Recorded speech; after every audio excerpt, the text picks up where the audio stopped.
With hits like Needles and Pins and Sweets for My Sweet, they soon became part of the Merseybeat boom alongside their fellow Liverpool band, the Beatles. They're now in their 80s, but they're still on stage, turning down a quiet life of retirement for a real rock and roll tour as the longest-running band in pop history. Our arts correspondent David Silito has been to meet them. Thank you. Welcome. We are the oldest band going here. That's the Merseybeat bands. I'm 82.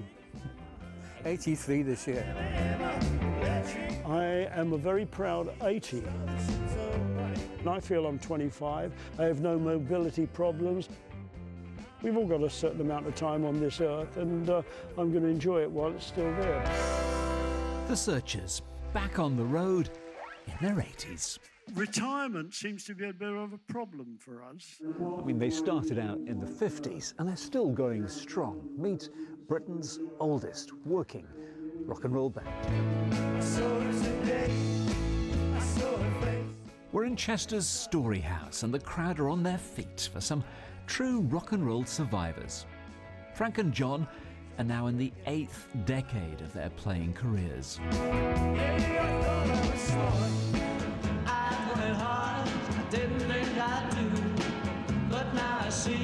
And it's 60 years this month that the band truly hit the big time with an appearance on Ed Sullivan and found themselves up there with the Beatles at the top of the charts. That must have been a moment for you. Oh, unbelievable. That's when there's a story there. I wasn't plugged in, my amp wasn't working. We just unbelievable. So you can't be heard? No. You're on the Ed Sullivan Show and you can't be heard? Exactly. It's got us crackers, and we got better reviews than the Beatles. John formed the band back in the 50s. Over the years, there have been splits. 2 band members have died. More recently, John had a stroke and Frank was hospitalised. But as they hit their 80s, they decided rock and roll was more fun than retirement. What's the crowd like these days? Absolutely baffling.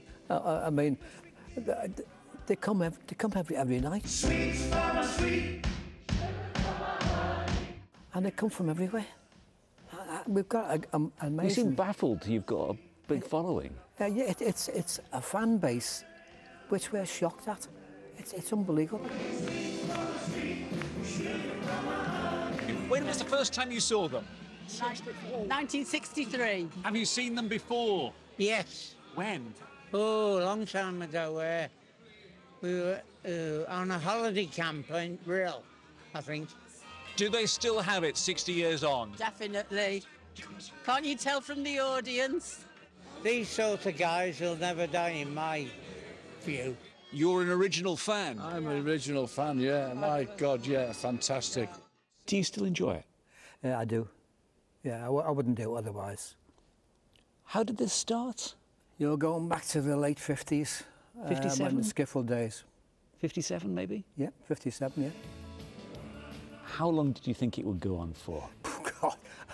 Funny enough, I always thought, well, maybe I'll make enough money to buy a car.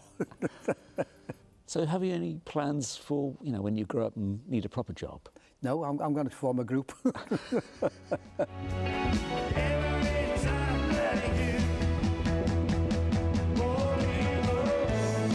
Would you recommend a life of rock and roll on the road for other 80-somethings? If you love it, I totally recommend it, yeah.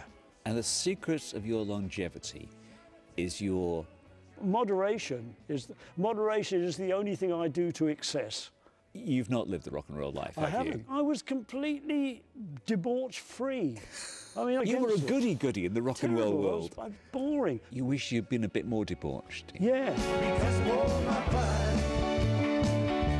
You are an absolute advert for a life of rock and roll moderation. I'm an absolute advert for a boring old geezer. But you still love it. You still love it. I do love it. When you joined, how many years did you think you were going to be playing? Probably about 3. I think 3 that was years. always the yardstick, and then you think maybe it's going to fade out. And it's turned into 60. Yeah, and it's ending there. I don't believe you. I do not believe you at all. There's no hint of you wanting to retire, is there? But on stage you enjoy it? I love it, yeah, absolutely. Yeah, but I'm an old ham like that. I just live for the applause. Indeed, when you've got a crowd like this every night, rock and roll seems a pretty fun way to spend your 80s. David Silito, BBC News, Chester. I love them.